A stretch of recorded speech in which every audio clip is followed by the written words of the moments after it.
One of the things I wanted to do when creating QRF Up was give a place to my brothers and sisters where we could truly come together and have a safe place to get off whatever we've done in the past.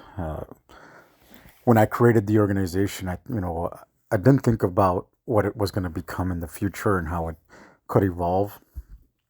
But through my own experiences and my own faults, I was able to give QRF Up a place where it was free to be its worst.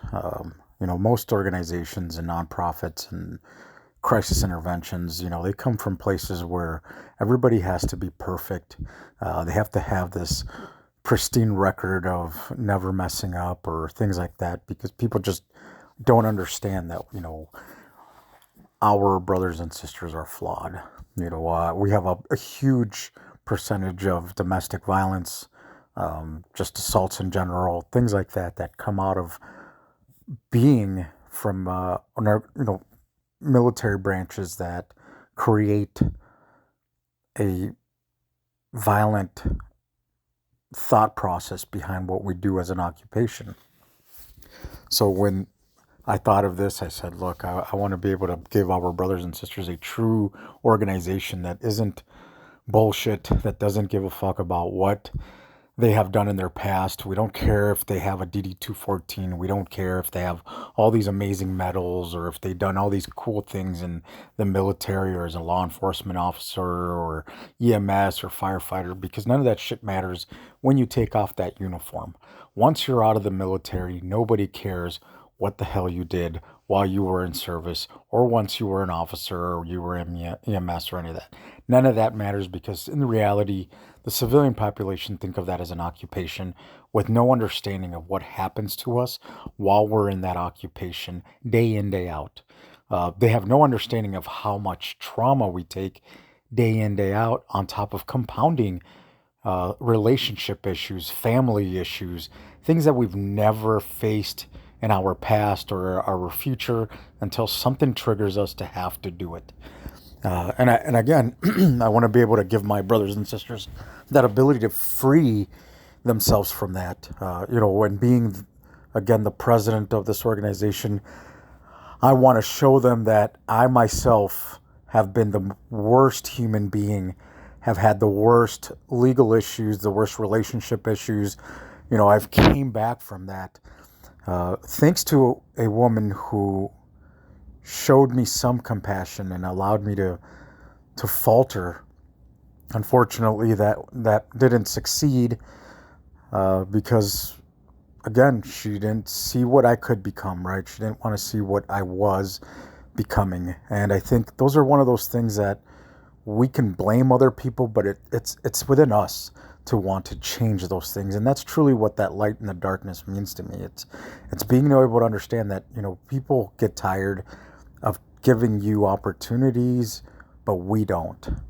We are here to love you beyond the flaws, beyond that hurt, beyond that pain, and truly stick with you through it all. It is hard to be loved when you're at your worst. It is really hard to be loved when you give yourself no opportunity to change.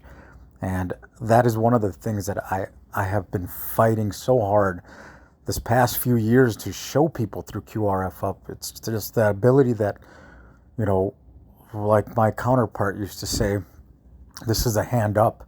This isn't a handout. This is something that really is about saving one another.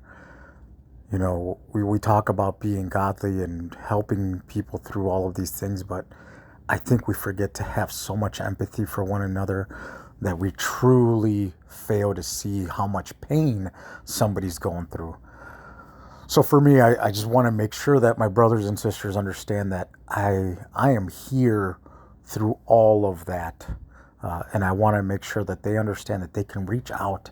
There is nothing you can do. Again, I want to say that very clearly. There's nothing you have done that you can't come back from. There is not one thing you can't fix. There is nothing you cannot overcome. Suicide is the furthest thing from the answer, and I want you to be here with me. I want you to be able to join QRF and fight for somebody else. Get out of the darkness and then save someone in your next to you. Respond to somebody. Be part of our reactionary force. Be able to be the light for someone else, because you never know who's going to give up on them, and they're going to need us. They're going to need us to not give up on them because they are exhausted, right? Their family members are tired, their spouses are tired, and that's okay. People need time, but that's why they have us, because we are ready to come to them. We are ready to be there. We're ready to be their energy. We're ready to be their shoulder, their hand, whatever they need. We are that. So again, please reach out. I really need everybody in our community to understand that mental health is not something that's choice, or that we do create a lot of these issues ourselves, but that doesn't mean that we can't be kind to one another. We're all trying to live this life for the first time, and we're all trying to give each other the ability to see that empathy in one another. So please, reach out, talk to one another, be here for one another. That's what we're meant to be, is a community of first responders. Don't forget that in the military, or in the law enforcement community, or in the fire departments, EMS, we always worked as a team, and that's what we are. We're a team. Let's be that for each other.